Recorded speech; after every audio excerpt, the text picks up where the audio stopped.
So there's a question that's been moving around us lately. Why do we think hip-hop is dead? Or whether we think it's dead for that matter? I'm here to answer that. So to state it clearly from the beginning, I'll tell you what I feel. Hip-hop is not dead in the sense of the culture. Hip-hop culture lives on regardless. But when it comes to hip-hop literature, it's far beyond gone. And what I mean by literature, I actually mean the structure, the syntax, the wordplay, any little thing, anything trivial inside the lyrics of hip-hop. Anything that anyone says, it's all very important to make hip-hop. There are many hip-hop documentaries out there that try to explain this in one, well not really one, but very different aspects from different artists. The artists always come up with one main function or one main idea, saying, oh, hip-hop is different now because they're rappers and they're MCs. Well, what's the difference? Rappers just rap about words. MCs have wordplay. What do you mean by that? What do you mean by wordplay? Give me an example. Show me right now. Show me what a rapper does and what an MC does. You know, they don't really define anything when it comes to that aspect. The other problem we have is we confuse poetry and emotion, thinking they both go hand in hand, but the truth is they really don't. Poetry is something structured, planned, thought out, revised again, and everything. Emotions, I don't understand how you confuse both of them together.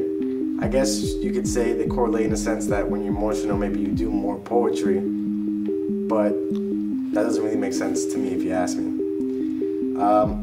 Poetry has structure to it.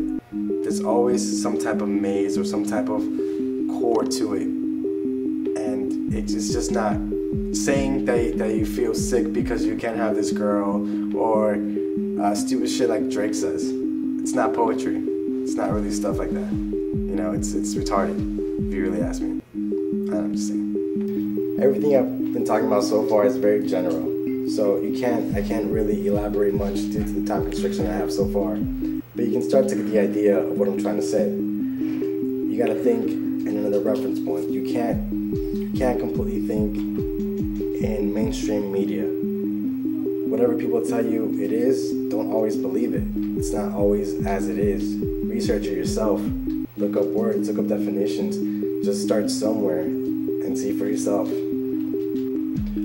Now, one of my main examples has to be Drake. It's really sad to see in the media, and I mean media as in Twitter, Facebook, MySpace, anywhere you go, ladies quote Drake all the time as if he's some type of inspiration. This man just says declarative statements that you can hear in everyday conversation, and you call it a masterpiece. It's really sad, you know? It's not a masterpiece at all. I know people who are relatives to me that can rap better than him, because he just has nothing to say except talk about his feelings and have no balls.